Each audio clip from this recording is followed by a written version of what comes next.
Previously on Sabay Sabay Thailand Adventure. Tingin ko parang lumipad lang ako dito para lang kumain. How do I get to Pink Line? O, train na naman. Diyos mio.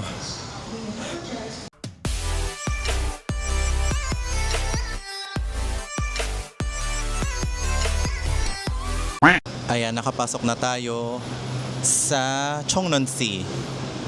Ayan o. Ayan, Chongnonsi. And then we'll just wait for the train to come by and take us to take us. Kala mo ikaw lang, ako lang mag-isa. Sa sa Pantaksin. Ayan, update kanina pala. Regarding pala dun sa nag-interchange na no. Sige, sa isa muna. Bali papasok dito, di ba nag-vending machine ako? Nakaka-pressure na naman kasi ayaw na naman tanggapin yung 50 baht. Pilit na niluluwa nung machine. Eh may nakapila sa likod. Nape-pressure ako. Kaya tuloy minamadali ko. Ay, nagpapawis-pawis ako right now. Aside sa mainit, kinabahan ako doon kasi nape-pressure ako sa mga nag-aantay. Okay, going back. Yung kanina sa may nag-exchange ng mga lines from MRT Pink Line hanggang Saladeng kasi hindi mo na kailangang umexit pala per station. Mag-interchange ka lang ng line.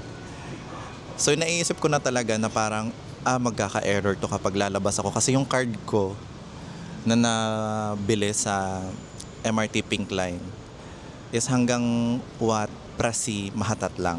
Pero since sa Saladeng ako bababa, so nag-interchange. Pagdating ko sa Saladeng, pagbaba ko, so nag-exit ay nag-error na yung turnstile.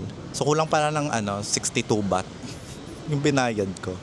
Which is in-expect ko din naman. Yung Chongnonsi pala anyways or Saturn in general, para siyang CBD or Commercial Business District. Dito makikita yung mga matataas na buildings. Dito maraming workers. So para siyang Makati, Ayala, ayan, or Ortigas.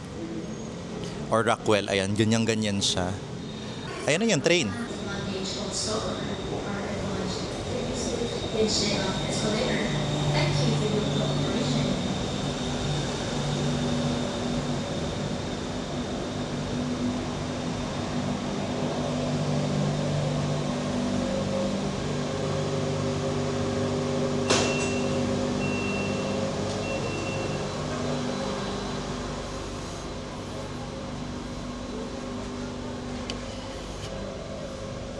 Ayan, buti na lang at maraming spaces to sit on. Hindi masyadong crowded unlike kanina nung rush hour sa Silom Line. Sukhumvit Line. Daming tao talaga. Medyo mo nakatayo ako for 16 stations. Hindi man ako nakaupo. Ayan, so may shuttle pala yung Icon Siam. So ipopost natin tong bangka.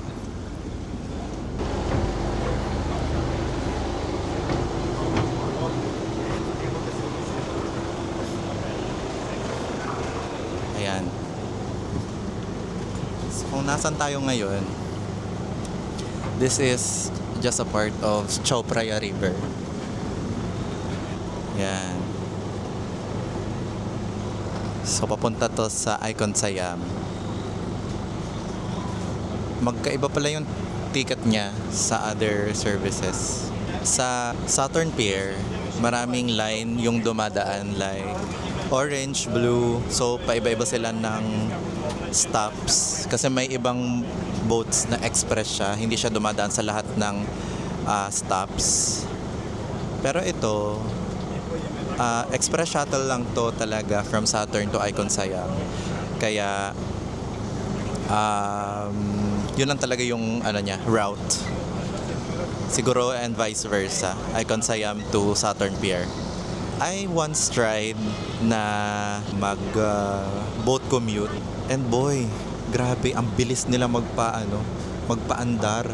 isa sa mga vlog na nabasa ko is that kung ayaw mo daw ng traffic, city traffic, you must try the boat.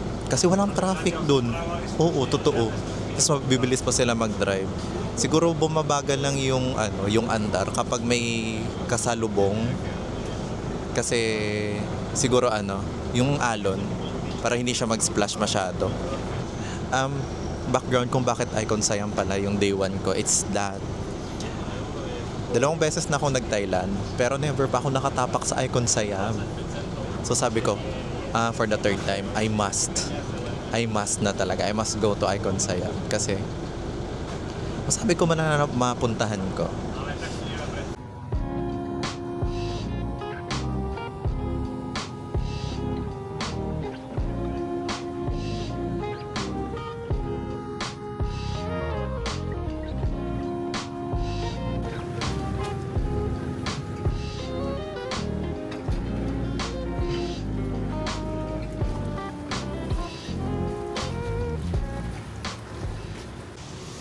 I am not absolutely sure kung nakikita nyo ako pero here we are inside Icon Siam.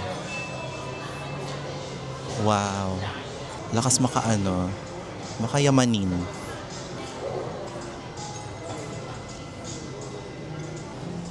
Suksaya. So, para siyang mga foods. Ang target ko talaga ngayon ay food court. So, hindi ko alam. Nagugutom na naman ako. Sige, akit tayo. Pero my goodness. Lakas makasyala. Oh. At least, kahit sa mall lang, parang nafe-feel ko nito. Another one. My goodness. So, the floor that I just stepped into is a floor where everything na branded or like branded stores are here. Name it. Likod ko. Karapat-dapat ba ako dito? Fendi, Louis Vuitton, Dolce & Gabbana, Cartier. Hindi dapat ako dito. Dapat yung akin ay mga lang. Mga pang RTW lang type. Uy, may percent Arabica. Ayan o. Hindi ko alam kung nakikita nyo yan. Percent Arabica. Ayan. Sorry. Nasobrahan ko atang in love sa kape. Alam ko na yung brands. Nasa upper ground ang food and ground. Baka yun yung sa may Suksayam. Ay, cutie They have an exhibit of Robbie. Yan. Ang cute.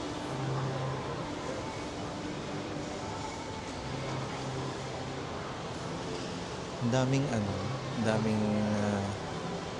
implementations. Ay, sino si Robbie? Ito, who is Robbie? Robbie art, inspirational scroll, lets itself become a medium for carrying art. Makes the trendy artwork to create without limits. So embodiment of art. Kahit pa paano may nalalaman din tayo. I was thinking of going to Uniqlo kasi to buy a Supima na t-shirt. Oh my gosh, nabubudol ako pero let's see. Pero it costs Uniqlo sa Uniqlo sa Pilipinas. Mga nasa 790 siguro yun. Pero dito, not sure how much. Kaya titingnan ko. Ay, disclaimer. Hindi ako bibili.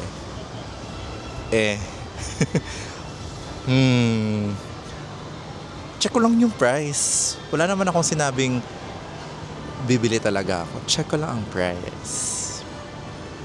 Oh my gosh, wala akong gala na wala akong gastos. Well, deserve ko yan. Yan na naman tayo sa deserve. Yung gusto ko kasi kapag napupunta ako sa other countries, may masasabi akong, remembrance ko to kasi binili ko to sa ganitong lugar. Ayun na naman ako sa justification kung hindi karapat dapat. Like, nung nag-Taiwan ako, the shoes na I'm currently wearing, I bought it sa Taiwan. So dito, why not, 'di ba? Pwede akong justification. Sige. Ayan, Uniqlo na. Uniqlo na. Ayan o. Hindi ako nagpadala sa emosyon. Yes, at hindi ako nakabili. I'm happy. Kasi napagtanto ko, dapat sulit. So currently, paakyat tayo ng third floor. Third floor ba to? So dito naman ay third. Parang mga accessories. Ito, Skechers. Mas interested ako pumunta sa taas. Ako'y techie, no? Kaya it sparks my interest. Sparks my interest. Wa man di ay kita kuarta to buy. So just lang. Tingin-tingin, ganyan. Ay, there are birds inside. Parang naging comfy na lang yung mga ibon dito. True Sphere. True Coffee. Iba yung branding ng True dito. Check nyo to. Ayan. If you happen to listen to me kanina, so True also is a network provider dito sa Thailand. Pero mas in-upgrade nila yung experience nila kasi dito meron silang True Sphere. May coffee bar and also it's a co-working space. That's cool. Co-working space, meeting room, and sales service. They also have cafe. Ito din mga offers nila.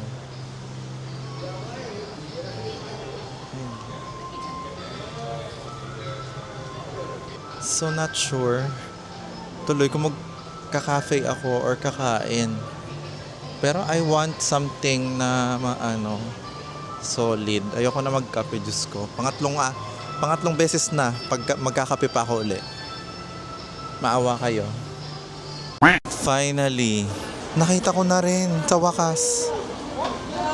Ang daming food. Okay. So I'm kind of excited. Actually, masakit yung likod ko. Lakad-lakad.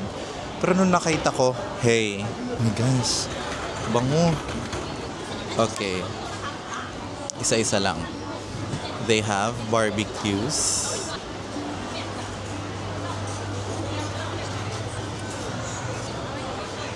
Ay, halal. Squids.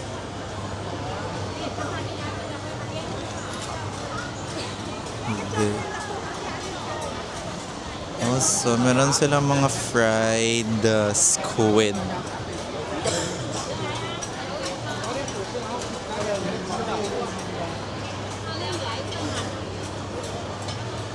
Ay, parang masarap to.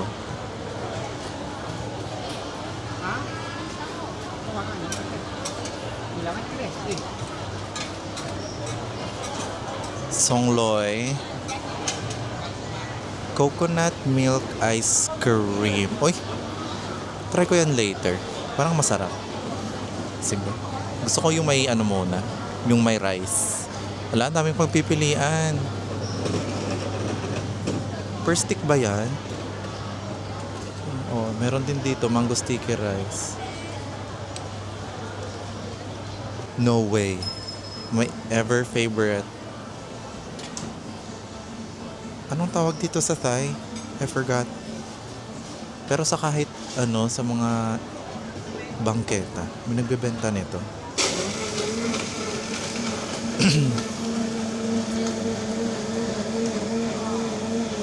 Futang mo. Futang mo. Only Pinoy's can. No? Mm-mm. Hello mga ka-Abians. Mga puans. So, may nakita na akong nagpatibok sa aking mata. Wah! Aside sa nagpatibok siya sa aking mata, siya din ang nagpatibok sa aking wallet sapagkat ito ay affordable for me. So, I only paid 89 baht for this meal.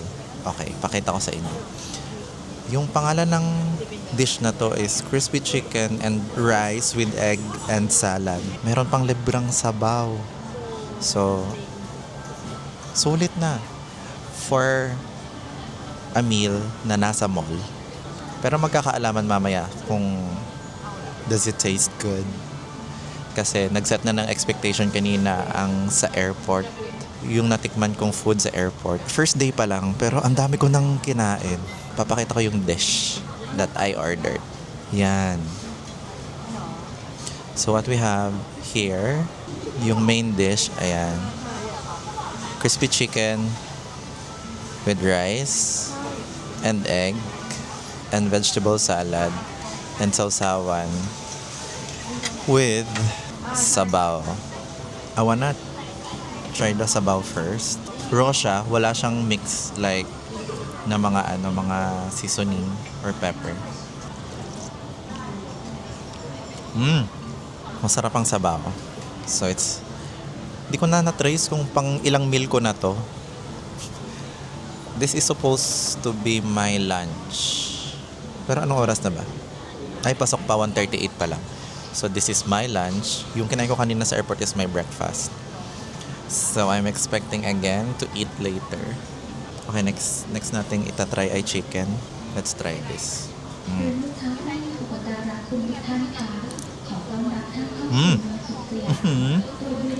Oho. Aloy. It's just that yung sausawan niya maanghang. Kung hindi ako kumakain masyado ng maanghang. It's giving a kick. Parang, ganyan. Happy tummy na naman ako. I am well satisfied.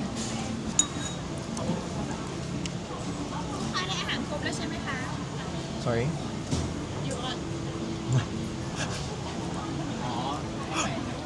Tinanong ako in Thai. Siyempre limited lang alam kong Thai. Ayun, hindi na siya bumalik. Tumawa lang siya kasi mag-English. Ano pa dapat itatanong niya? Na-curious tuloy ako. Tingin ko ata, based sa pagkakaintindi ko, nagtatanong siya kung gusto mo bang magpadagdag ng another bowl of sabaw? Baka ganon. Ayan, so after kumain, naghahanap naman ako ng something to drink na malamig. Ano ba? Siguro I'll go with dragon fruit. Pwede dragon fruit. Pero sana cold. Kasi wala. Teka. Sana may mahanap akong cold. Meron kasi dito. Ayan. Pero hindi siya cold. That's 100 baht. Yung displayed, hindi siya cold. Mas gusto ko yung parang may guhit kapag iniinom. Ano yan? Beer? Oo, gusto ko yung may guhit pag iniinom. Ikot-ikot tayo. Siguro mga by 3 p.m. uuwi na ako kasi nahihilo na ako. It's because wala pa akong tulog. Ay, may pomegranate. Oh. Bili tayo ng legit na pomegranate dito. Kasi ano lang, 100 baht. May passion fruit din. Ay, may coconut pero 90. 60 lang yan eh. Ay, ako nagde-decide. Pero oo. Ito pala yun. Ito. Yung, ano to? Coconut milk ice cream. So, pipili ka ng toppings niya. Ayan, mga beans. Okay.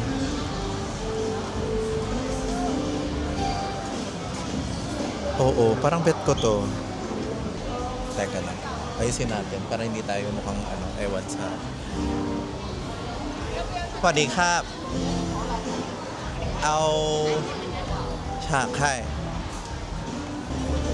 Yan, yung topping niya is Mangga. Ito may beans. Ito, hindi ko alam ano to, pero parang interesting pala. Ito din, nata, tapos grass jelly. Pero tatlo lang. Ano bang... Anihap. Okay. May ice cream. Okay. A to są takie Hap. szlakowe i kaloryki, to są takie śmieszne, też takie żelkowe jak fasolec. Ni Kap, kopon Kap. Maghahanap muna ako ng table. Ang ganda ng plating. Oh. Nakahanap na ulit ako ng pwesto. Ang ganda ng lighting. Bago ko kainin or halukayin, pipicture ko muna. Kasi ang ganda ng plating. Teka.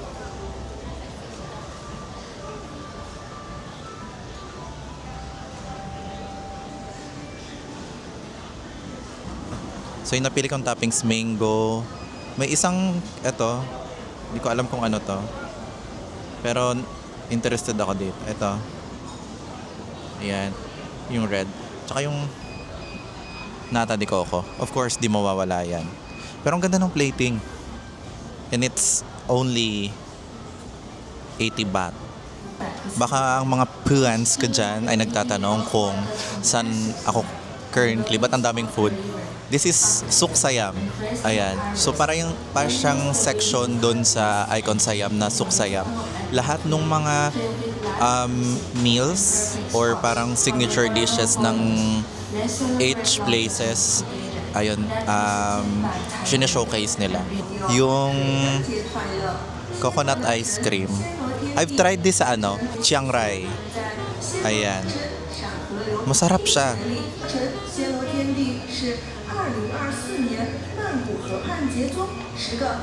So yung ice cream niya is coconut ice cream.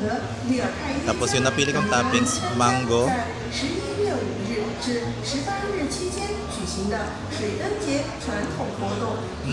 Harap. Tapos itong parang kulay red. Not sure ako kung ano to, pero kind of interesting kaya pinalagay ko siya.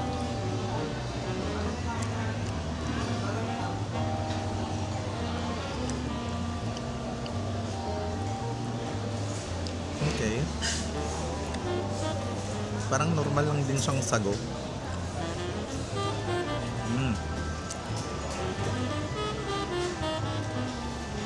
Nata de coco.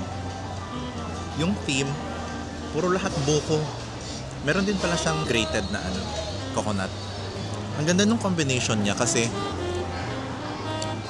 hindi siya sweet na sweet. Tamang-tama lang siya. Alam mo yun, di ba yung mga usual na ice cream? Sobrang sweet. Pero ito, hindi siya super sweet. So, hindi siya nakakaumay. And for the price ha, this is 80 ba? Pero I tingin ko, mas kaya pang bumaba yun.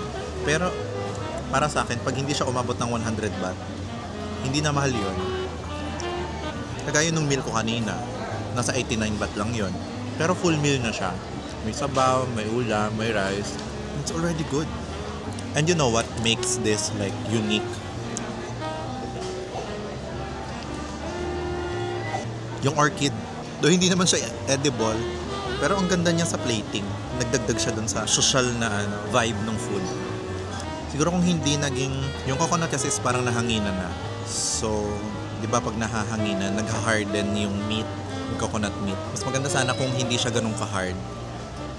Or baka ganito lang talaga sila nag-prepare nito. Na dapat yung coconut meat ay medyo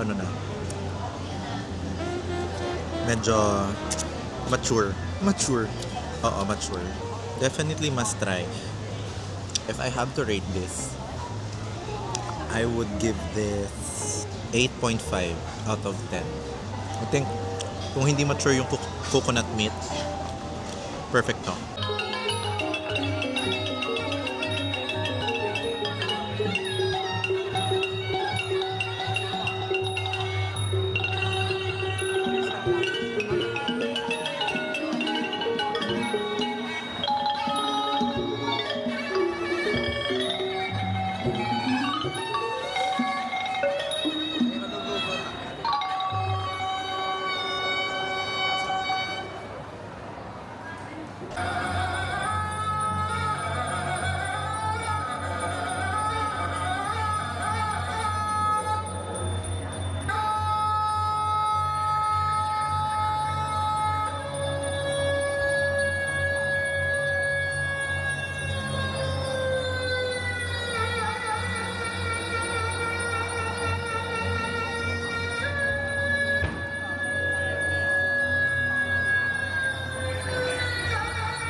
Okay, so currently 3:30 na and uuwi na ako from Icon Siam. The reason why is that nahihilo na ako siguro dahil wala pa akong tulog. So siguro kailangan ko muna magpahinga and then let's see kung ano pang magagawa natin later sa gabi. Kasi alam ko marami pang pwedeng gawin. It's just that sumasakit na yung likod ko. Ay, Tito Moments.